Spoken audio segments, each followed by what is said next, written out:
Hello दोस्तों, स्वागत है आपका हमारे चैनल स्मार्ट एजुकेशन क्लासेस में। तो आप जानते हैं कि हम केवीएस पीआरटी के लिए सीरीज चला रहे हैं, जिसमें हम आपके पीआरटी के लिए जो ईवीएस सेक्शन आता है उसको हम कंप्लीट करने वाले हैं। ठीक है, तो आज के जो ईवीएस के सेट है वो है सेट ओ। ठीक है ना, हम कंटिन्यू ये सीरीज रखेंगे और 20 टेस्ट है वो जल्दी हम कंप्लीट करने वाले हैं। इसके पहले आप अगर चैनल पर नए हैं तो चैनल को सब्सक्राइब कर लीजिए और साथ ही बेल आइकन दबा दें, जिससे आपको आने वाले वीडियोज का नोटिफिकेशन जो है वो मिलता रहेगा। ठीक है, और ये अगर आप टेस्ट डाउनलोड करना चाहते हैं तो पीडीएफ का लिंक भी दिया है, वहां से आप डाउनलोड कर रहे हैं डिस्क्रिप्शन में।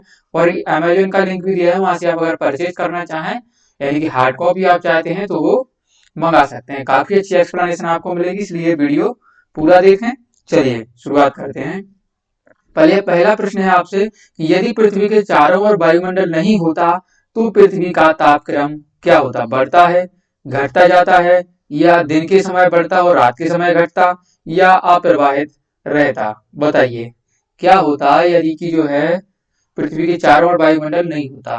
तो देखिए इसका उत्तर क्या होता? ऑप्शन नंबर 3 इसका उत्तर होगा। देखिए अगर मान लीजिए सूर्य का प्रकाश हमारी पृथ्वी पर आ रहा है तो क्या होगा? दिन के समय तो क्या होगा, टेम्परेचर बढ़ जाएगा क्योंकि पूरा प्रकाश आएगा, पृथ्वी गर्म होगी, पानी भी गर्म हो जाएगा। और रात के समय क्या होगा कि सूरज जैसे ही अस्त होगा तो सारी चीजें क्या एकदम ठंडी हो जाएंगी। तो दिन के समय तो बढ़ता है और रात के समय घटता। ऐसा जो है हमारे पूरा ये सीन रहता है हमारे वायुमंडल का। हमारा वायुमंडल क्या है, पृथ्वी की जो आपका गुरुत्वाकर्षण है, गुरुत्वाकर्षण के कारण ही हमारे पृथ्वी के चारों ओर ये वायुमंडल स्थित होता है, जो धूलकण वगैरह मतलब अपनी जगह रहते हैं। चलिए अगला प्रश्न है। अगला प्रश्न 132वां कि जैवमंडल के जैविक घटक का निर्माण किसके द्वारा नहीं होता है? किसके द्वारा नहीं होता है ये आपको बताना है। उपभोक्ता के द्वारा, या उत्पादक, उपभोक्ता, अपघटक, या वायु। आपको बताना है कि किसके द्वारा इनका जो है निर्माण नहीं होता। तो आपने पढ़ा होगा, एक साइकिल पढ़ा होगा पूरा, ठीक ना। तो उसमें सबसे पहले आपके उत्पादक आते हैं, फिर आपके आते हैं उपभोक्ता, ठीक है ना, और इसके बाद आते हैं आपके अपघटक। ठीक है ना। तो ये तीन तो आपने पढ़े हैं, लेकिन जो वायु है वो आपके जैविक घटक में नहीं आता है। ठीक है, ये क्या है, एक नेचुरल चीज है, आपका नेचुरल फिनोमिना है वायु। ठीक है, बाकी जो तीनों है वो जैविक घटक होते हैं। चलिए 133 की तरफ बढ़ेंगे आप ना। 133वां जो प्रश्न है, 132 हमने देख लिया है आपका, 133। ठीक है, ओके। निम्नलिखित में से कौन सी बीमारी जो है मच्छर द्वारा नहीं फैलती है? डेंगू नहीं फैलता, मलेरिया, मस्तिष्क बुखार, या इंसेफेलाइटिस, या निमोनिया? बताइए। तो देखिए डेंगू बिल्कुल आपका मच्छरों से फैलता है। कौन सा मच्छर होते हैं? मच्छर होता है आपका वो, यानी कि कह सकते हैं मादा एडिस इजिप्टी। मादा एडिस इजिप्टी जो है मच्छर, ये फैलता है, जिसे हम डेंगू को एक कहते हैं हड्डी तोड़ बुखार भी हम इसे कहते हैं। ठीक है ना, हड्डी तोड़ बुखार, और जो आपका अरबो वायरस से ये फैलता है। बात करें मलेरिया की, तो मलेरिया भी आपका किससे फैलता है? प्लाज्मोडियम प्रोटोजोआ से फैलता है, जो मादा एनाफ्लीज मॉस्किटो जो होता है वो इसका वाहक होता है। ठीक है ना। और मस्तिष्क बुखार या इंसेफेलाइटिस, जिसे हम ब्रेन फीवर भी कहते हैं, ठीक ना, तो इसमें क्या होता है, ये आपका मच्छर और सूअर से फैलता है, मच्छर और सूअर से फैलता है। ठीक है ना। इसमें क्या होता है, मस्तिष्क की जो कोशिकाएं हैं उनमें सूजन आ जाती है। और अगला दिया है जो आपको निमोनिया। निमोनिया क्या है, ये फेफड़ों में जलन होता है, खासकर जो आपके छोटे शिशु होते हैं उन्हें दिक्कत होती है, और जो 65+ एज के व्यक्ति होते हैं उनमें ये सिम्टम देखने को मिलते हैं। ये फफूंद और परजीवियों के कारण होते हैं। तो आपका ऑप्शन नंबर 4 जो है वो सही होगा। चलिए 134वां प्रश्न है कि पवन शक्ति के संदर्भ में असत्य प्रकथन का चयन कीजिए। आपको असत्य कथन का चयन करना है। खुले स्थानों पर न्यूनतम पवन ऊर्जा की अपेक्षा, खुले स्थानों पर जो है न्यूनतम पवन ऊर्जा की अपेक्षा की जाती है। जो खुले स्थान पर अगर आप पवन चक्की लगाएंगे तो काफी ज्यादा ऊर्जा आप उत्पन्न कर पाएंगे। दूसरा दिया है अधिक ऊंचाई वाले स्थानों पर पवनों की स्थितिज ऊर्जा पवन शक्ति का स्रोत होती है, यानी कि अधिक ऊंचाई पर ही ये चीजें होती हैं। तीसरा दिया है पवन चक्की की पंखुड़ियों से टकराने वाली पवनें या पवन चक्की में घूर्णन उत्पन्न करती है, इस प्रकार प्राप्त घूर्णन का उपयोग किया जाता है, यानी कि घूमने से उत्पन्न ऊर्जा होती है। चौथा दिया है पवन चक्की की पंखुड़ियों के घूर्णन की ऊर्जा के उपयोग के लिए एक संबंधित विधि विद्युत जनरेटर के टरबाइन को घुमाना है। बताइए क्या है जो आपका असत्य कथन है। पवन शक्ति के बारे में। जो दूसरा कथन दिया गया है वो आपको असत कथन कहा गया है कि अधिक ऊंचाई वाले स्थानों पर पवनों की जो स्थितिज ऊर्जा है पवन शक्ति का स्रोत होती है। ऐसा नहीं है कहीं नीचे स्थान है तो वहां पर भी जो है पवन शक्ति अच्छे तरीके से कार्य कर सकती है। और ये कैसा स्रोत है पवन शक्ति? ये एक नवीकरणीय ऊर्जा का स्रोत है, ठीक है, नवीकरणीय ऊर्जा स्रोत है। ये भी आप याद रखेंगे, पूछा जाता है। इसमें क्या होता है कि वायु की जो गतिज ऊर्जा है उसको यांत्रिक ऊर्जा और यांत्रिक ऊर्जा को यानी कि जनरेटर की मदद से जो है विद्युत ऊर्जा में परिवर्तित कर लेते हैं। चलिए 135वां है, यदि मेढक टिड्डे को खा जाए तो ऊर्जा स्थानांतरण किस दिशा में होगा? उत्पादक से अपघटक की दिशा में, उत्पादक से प्राथमिक उपभोक्ता की दिशा में, या प्राथमिक उपभोक्ता से द्वितीयक उपभोक्ता, और चौथा दिया द्वितीयक उपभोक्ता से प्राथमिक उपभोक्ता की दिशा में। कौन खा रहा है? मेढक टिड्डे को खा रहा है। मेढक किसको खा रहा है? आपका टिड्डे को खा रहा है। बताइए क्या होगा ये इस पूरा प्रक्रिया में? तो इसके लिए ऑप्शन जो आपका सही रहेगा 135 के लिए वो है ऑप्शन नंबर 3। तो देखिए ये भी आपका उपभोक्ता है, ठीक है ना, और ये भी आपका उपभोक्ता है। तो है क्या? एक उपभोक्ता दूसरे उपभोक्ता का भोजन बन रहा है, तो प्राथमिक उपभोक्ता से द्वितीय उपभोक्ता की दिशा में ये जो है सारा कार्य होगा। 136वां प्रश्न है कि भूजल की कमी किसके कारण नहीं होती है? वनोन्मूलन, ताप बिजली घर, वनों का ह्रास और वर्षा में कमी, और चौथा दिया है ऐसी फसलों की खेती करना जिनके लिए अधिक पानी की आवश्यकता नहीं होती। यानी कि भूजल की कमी किसके कारण नहीं हो सकती? बताइए। तो देखिए अगर आप बताइए क्या होगा इसका उत्तर 136वें के प्रश्न के लिए।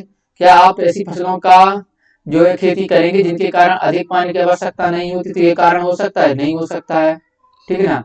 वनों का ह्रास और वर्ष में कमी, बताइए। नहीं, देखिए ऐसा है, देखिए इसको फिर से देखते हैं। चलिए 4 ऑप्शन देखिए। वन उन्मूलन यानी कि जो है एफोरेस्टेशन, यानी कि जो आप पेड़ों को काट रहे हैं तो उनसे क्या होगा कि भूजल की कमी का कारण होगा? बताइए। तो इसका उत्तर तो आपको यही हो गया कि वनों को काटने से इससे ज्यादा कोई फर्क नहीं पड़ता है आपकी जो अंतर्गत भूजल है उसकी उस पर, ठीक है ना। ताप बिजली घर बिल्कुल फर्क पड़ेगा, क्योंकि जो आपके ताप बिजली घर बने होते हैं उनके लिए पानी की आवश्यकता होती है, क्योंकि पानी क्या करता है उनके लिए? मॉडरेटर का काम करता है, ठीक है ना। तो पानी की मतलब प्रक्रिया को तेज करना है, धीमा करना है, इसके लिए कार्य की मतलब उपयोग में लिया जाता है, तो इससे फर्क पड़ेगा। वनों का ह्रास और वर्षा में कमी, तो देखिए ये पूरा ऑप्शन सही हो जाएगा, क्योंकि अगर वर्षा कम होगी तो जो भूजल है वो कम हो जाएगा, तो ये रीजन है। तीसरा चौथा दिया है ऐसी फसलों की खेती करना जिनके लिए अधिक पानी की आवश्यकता होती है। भाई अब जब आप ऐसी फसलें लगा देंगे कि जिनके लिए अधिक पानी की आवश्यकता है तो जाहिर सी बात है आप भूजल से ही पानी देंगे। मान लीजिए उस समय वर्षा नहीं होती है तो एक ही आपके पास रीजन है कि आप भूजल का उपयोग करेंगे, तो ऑप्शन नंबर 1 आपका सही हो जाएगा। चलिए 137वां प्रश्न है, इनमें से कौन सा भारत का जो है जैव विविधता हॉटस्पॉट नहीं है? बायोडायवर्सिटी हॉटस्पॉट नहीं है। कौन सा? पश्चिमी घाट, पूर्वी घाट, हिमालय या भारत बर्मा? बताइए इसका उत्तर आपका कौन सा होगा? तो देखिए आपने पढ़ा होगा वेस्टर्न घाट, जिसे हम सह्याद्री भी कहते हैं। सह्याद्री यानी कि पश्चिमी घाट है जो आपका, ये आपने सुना होगा पेनिनसुलर इंडिया है, तो ये वाला क्षेत्र जो है आपका कहलाता है पश्चिमी घाट, ठीक है ना। तो ये तो आपका क्या है? एक जैव विविधता हॉटस्पॉट है। इसके बाद करेंगे आपका, बताइए कौन सा दिया है? ये आपका पूर्वी घाट। तो देखिए पूर्वी घाट जो है वो आपका एक जैव विविधता हॉटस्पॉट नहीं है, ठीक है। पूर्वी घाट क्या है? ये वाला यहाँ पर जैव विविधता नहीं पाई जाती है। हिमालय इस जगह पाई जाती है। अगर यहाँ कहता तो यहाँ तो पाई जाती है, आपका पश्चिम बंगाल में सुंदरबन पड़ता है।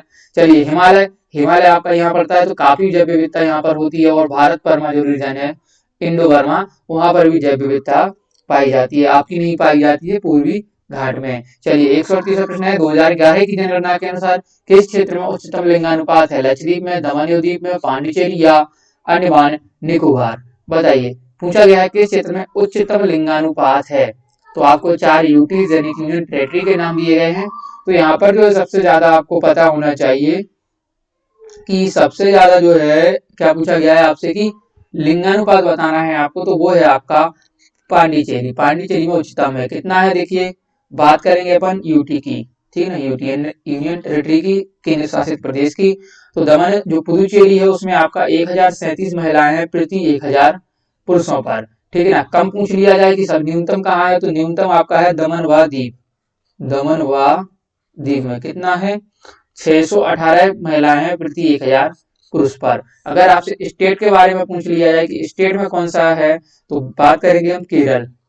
केरल में है आपकी 1084 महिलाएं हैं प्रति 1000 पुरुषों पर, ठीक है। और न्यूनतम यानी कि सबसे कम कहाँ है स्टेट्स में, तो वो है आपका हरियाणा। ये वही हरियाणा है जहाँ से आपकी योजना शुरू की गई थी, बेटी बचाओ बेटी पढ़ाओ, ठीक है ना। कितना है 879 और 1000 पुरुषों पर, ठीक है ना। ये पूरा सीन हो गया। अगर औसत पूछ लिया जाए कि औसत एवरेज लिंगानुपात कितना है, तो 943/1000 ये आपका जो है औसत लिंगानुपात रहा था। चलिए इसका उत्तर हमने आपको बता ही दिया, पांडिचेरी।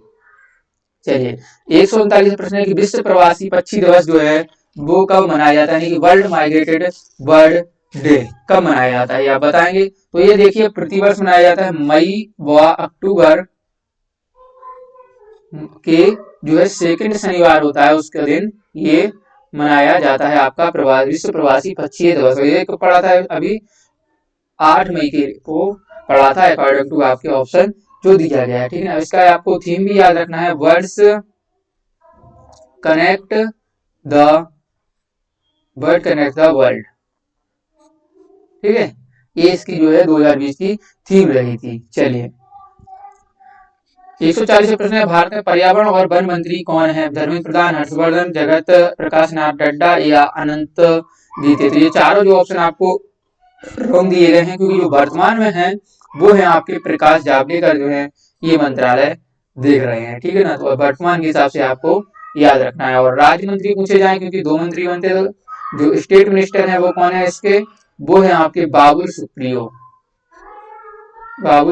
जो है इसके स्टेट मिनिस्टर हैं। चलिए 141वां प्रश्न है कि जैविक विविधता पर सम्मेलन प्रभावी रूप से कब लागू हुआ, 21 मार्च 1993, 16 फरवरी 2005 या 29 दिसंबर 1993 या 1 अक्टूबर 2003। बताइए जैव विविधता पर जो आपका सम्मेलन हुआ था वो कब से प्रभावी हुआ था। तो इसका जो उत्तर है आपका ऑप्शन नंबर 3 की जो है जैव विविधता पर हुआ था, ये हुआ था आपका ऑप्शन नंबर 3 29 दिसंबर 1993, ठीक है ना। तो ये सब आपको जो है याद रखना है। इसको हम सीबीडी भी कह देते हैं शॉर्ट में, CBD convention on biological diversity, ठीक ना। चलिए ये आपका 1993 कम से कम इतना याद रखिएगा, जैव विविधता का संरक्षण करना इसका मुख्य उद्देश्य था। जो जैविक घटक है उनको स्थायी उपयोग करें हम उनका, और आनुवांशिक जो संसाधन मिले हैं उनका हम अपनी यानी कि सस्टेनेबल उपयोग करें, ठीक है। रियो डी जेनेरियो में ब्राजील में ये पूरा प्रोग्राम हुआ था।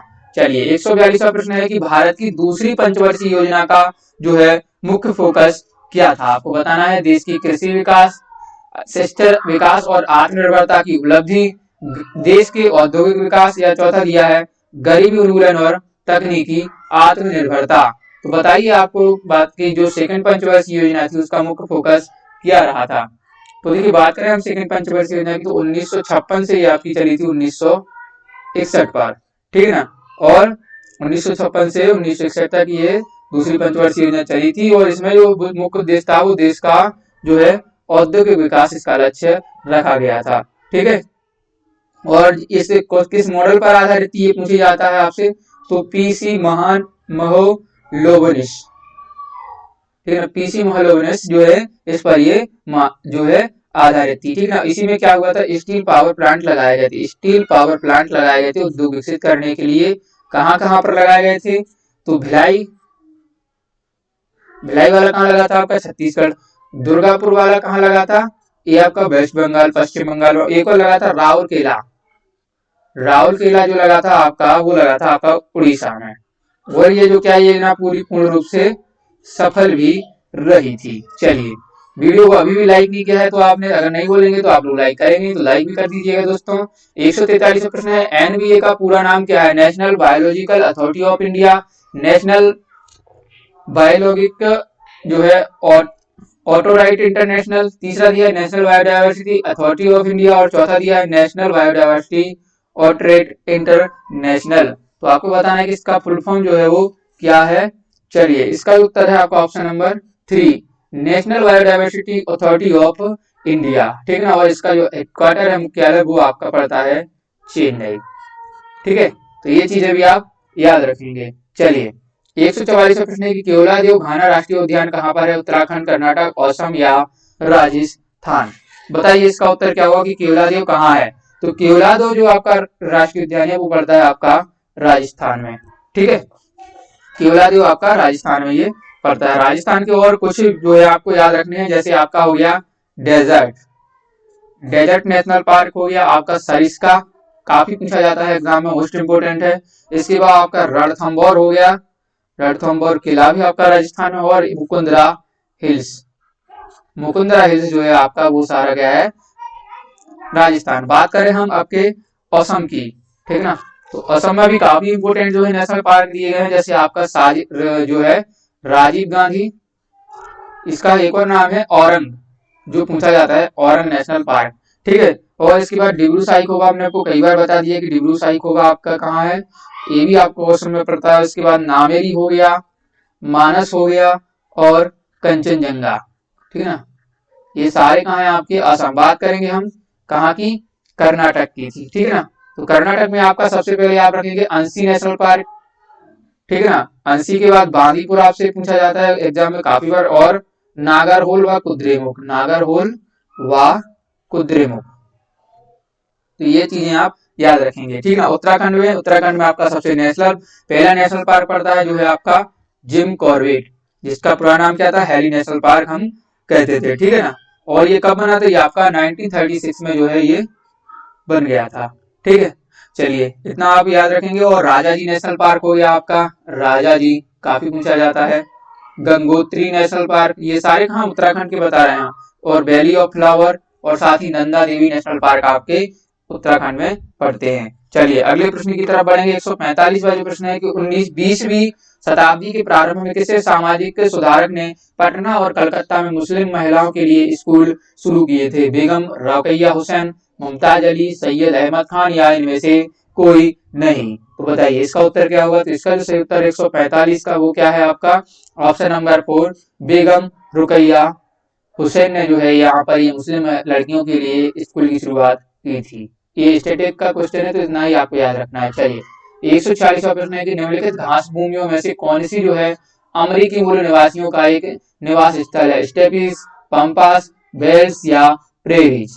तो देखिए जो आपका उत्तर है वो है प्रेरीज। प्रेरीज कहाँ आपके ये मिलते हैं? तो आपके उत्तरी अमेरिका में ये मिलते हैं, आपके प्रेरीज घास के मैदान।